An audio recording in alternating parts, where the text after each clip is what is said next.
Excited to make this video because I've been a huge fan of Muslim convert stories for quite some time. I definitely remember a lot of long nights binging their videos. They have such great content, so I'm super grateful and super excited to make this video and share my story of how I went from an atheist to a Muslim. College, so I had a severe existential crisis when I hit 20, to the point where it would literally keep me up at night. The next person who influenced me the most in this period of my life, that actually honestly kind of tilted the needle towards Islam from atheism to like generally believing in something, was my atheist history professor, weirdly enough, subhanAllah. He was so knowledgeable and so respectful of Islam. He even did a talk on misconceptions of Islam, which I attended. In that talk, he basically took a lot of the controversial surahs from the Quran and explained the meaning and the history and everything behind it. He explained how Islam was actually very forward-thinking when it came to women, and in general how forward-thinking it was, because at that time a lot of people really arguably saw Islam or people, Muslims as backwards people. The most difficult part was my father, because my father is, let us say, extremely atheist. Not towards Islam only, but all religion in general. He really doesn't like it. So I waited 1 year to tell my father that I became Muslim. So I grew up in a family of scientists, which definitely influenced my thinking in terms of being like an atheist. My 3 brothers, mashallah, are insanely brilliant.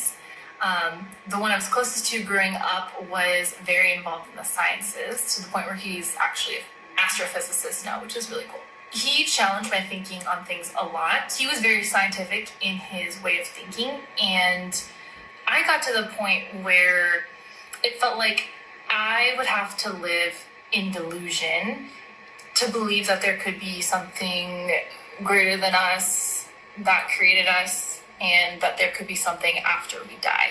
Now, I had asked Shireen how she could be Muslim and still be a scientist. She's a scientist, by the way, mashallah, because she's absolutely brilliant and she's extremely rational.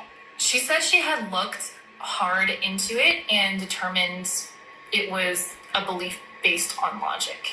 And then I started to do this thing where I would send her a little text if I found something that was like in line with Islam, like in my little like scientific studies or like just research on whatever. So like, for example, for a time I was into intermittent fasting and I was looking at all the benefits and everything.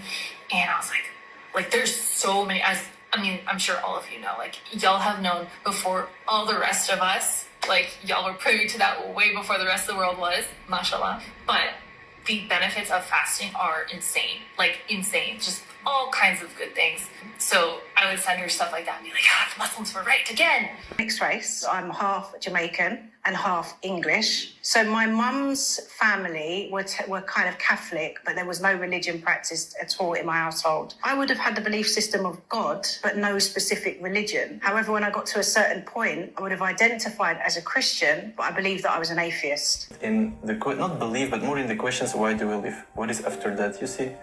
And when I was 14, 15 years old, because I was studying Latin in high school, I started reading philosophy books about big European philosophers like Immanuel Kant, Kierkegaard, and they influenced me a lot. So I was like a really convinced atheist. Of course, also because my parents, they educated me as an atheist. I remember going to the uncle and saying to him, oh my gosh, like, I've heard about Islam. He came back the next time with this old Quran. And he was like, look, just take the Quran, just open it up and ask Allah for guidance. And Allah will be able to give you anything. So I took the Quran home and just left it to one side. So then I carried on and I went out and I partied and carried on with my life. Ready to make a drastic change at that point in time. I still was enjoying the party lifestyle. I was still very much involved with music. So I really just didn't want to make that step, although I did start to believe that I believe that this is true at this point. For me, it was a slow grow belief system where I kind of gathered my beliefs over many years. And then I looked into the core beliefs at the right time, alhamdulillah, to realize that, these are actually all the things that I already believe in and have believed for quite some time now. So I did my shahada alone, just in my bedroom. and I ended up doing the, I guess, like more official shahada in a masjid the first night of Ramadan of this year, so April 1st, which was awesome. So anyways, that is my convert story. Thank you so much for listening, and Muslim Convert Stories, thank you so much for letting me share my story.